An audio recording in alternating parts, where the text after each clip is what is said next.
like gratis, cepetan, dibentak, tombol merah, tombol merah, tombol merah. Jangan lupa, cepetan, Jadi motivasi buat kalian semuanya.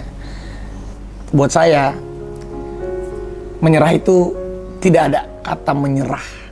Kalau kita capek, kita boleh istirahat sejenak. Tapi setelah itu kita kembali lagi ke track kita untuk mengejar mimpi kita. Dulu, saya kemana-mana itu syuting tuh diantar almarhum papa saya. Saya dibayar honor pertama kali itu 500.000. 500.000 itu syuting. Dari Bandung ke Bogor itu naik bis, udah 40.000. Udah menginap di hotel, 40.000 juga, 50.000 juga. Mungkin nggak cukup lah. Tapi ya itu nggak boleh menyerah. Itu adalah proses. Tidak ada hidup yang tidak melewati proses. Sampai papa saya bilang, jangan kita bekerja itu karena uang. Jangan, tapi biarlah uang yang akan datang kepada kita karena kita bekerja. Karena kalau kita bekerja karena uang, takutnya yang namanya manusia ada ambisi. Ambisi boleh, tetapi jangan berbentuk ambisi yang terlalu. Tapi jadikan itu menjadi motivasi kita. Dan juga biarlah kita naik itu step by step.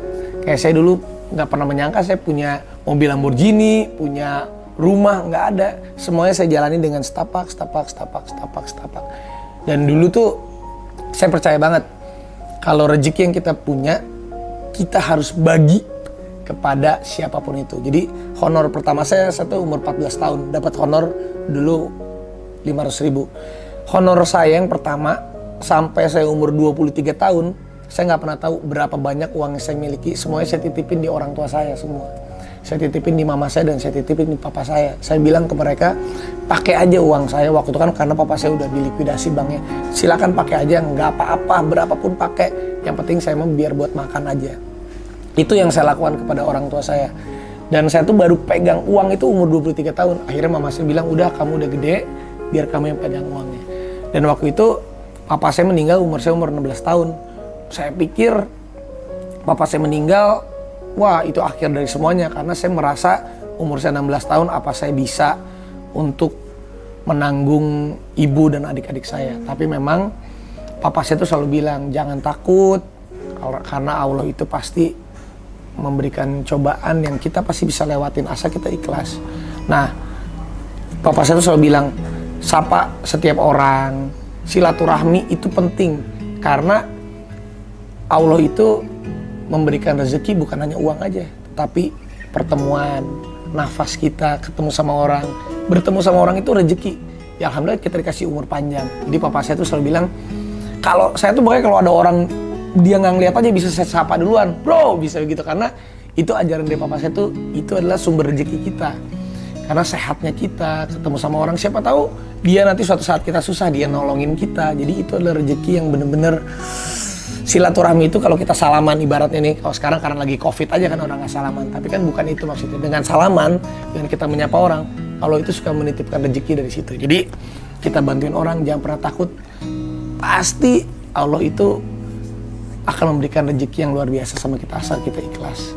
Jadi itu sih sedikit yang saya bisa sharing sama kalian. Yang paling pertama, kita jangan pernah menyerah guys. Kalau menyerah itu, kalau kita udah menutup mata, baru kita menyerah dalam kehidupan ini. Kalau capek, manusiawi, biar kita beristirahat. Yang ketiga, silaturahmi itu penting. Sangat penting sekali. Membantu orang, sedekah, berbagi, itu sangat penting. Jangan pernah takut uang kita atau tenaga kita habis untuk membantu orang lain. Jadi intinya, bersyukur sih. Itu paling penting. Karena kadang kita suka lupa gitu. Bersyukur, saya setiap percaya nggak percaya ya, saya setiap mau tidur tuh, saya tuh kan orangnya nggak bisa langsung tidur. Pasti 5 menit 10 menit itu suka bicara sama diri sendiri. Refleksinya saya juga selalu begitu nih. Jadi kadang saya suka terima kasih itu ngucapin, saya sebelum tidur suka ngucapin terima kasih sama apa yang saya lalui dengan hari ini. Contohnya, saya juga suka kadang tuh kita suka lupa loh sama tangan kita, sama organ-organ kita tuh. Kebayang nggak kalau salah satu panca indera kita amit-amit ya, misalnya kenapa-napa, aduh, makanya kadang saya suka ngomong, aduh ya Allah mudah-mudahan mata saya, tangan saya, kaki saya, otak saya, semuanya masih bisa berjalan dengan baik, sehingga saya tuh bisa melakukan yang terbaik. Kadang kan juga kita suka lupa gitu. Aduh, kalau misalnya suatu saat amit-amit nih, ini aja kita nih, saya aja kemarin main bola, tangan saya nih sakit nih. Terus kadang kita abis ngapain misalnya kaki kita kenapa, itu kan menghambat kita dalam bekerja. Makanya dalam hal kecil kita harus bersyukur, terutama tuh sama diri kita sendiri. Bukan diri kita sendirinya, kita juga harus bisa syukuri semua apa yang ada di dalam diri kita. Sama istri saya tuh kadang suka juga ngucapin terima kasih meskipun random ya. Saya kalau lagi enak aja, sayang makasih ya kamu udah selalu sabar sama aku gitu. Meskipun aku suka kadang gengsi, tapi ucapan terima kasih sama ibu saya juga, Ma makasih ya. Jadi kita harus bisa mengucapkan terima kasih kepada lingkungan kita, diri kita, yang memang dengan kita bisa berterima kasih itu kita bisa menghargai orang-orang yang sudah membuat kita menjadi seperti ini. Kadang juga itu dia, saya percaya bahwa doa dari orang sekitar itu yang paling benar-benar banget, yang makbul banget buat kita. Jadi yang paling pertama kita harus bersyukur, kita harus jangan lupa juga mengucapkan terima kasih. Yang paling penting pasti kepada Allah Subhanahu Wa Taala dan juga kepada semua yang ada di tempat kita. Jadi percaya atau nggak percaya, kita itu tidak bisa sukses karena sendiri. Kita itu nggak bisa hidup sendiri. Kita tuh nggak bisa apa-apa sendiri. Makanya silaturahmi kepada semuanya yang ada di dekat kita, bahkan yang ada jauh dimanapun, itu penting banget. Aku tuh nggak tahu kenapa suka dijulukin sama teman-teman tuh miscongeniality, apalah itulah pokoknya. Karena itu dia memang aku tuh nggak tahu. Aku tuh takut kalau kehilangan teman itu. Aku bingung sih membedakan teman sama sahabat gitu. Karena semua itu ya aku anggap sahabat aja.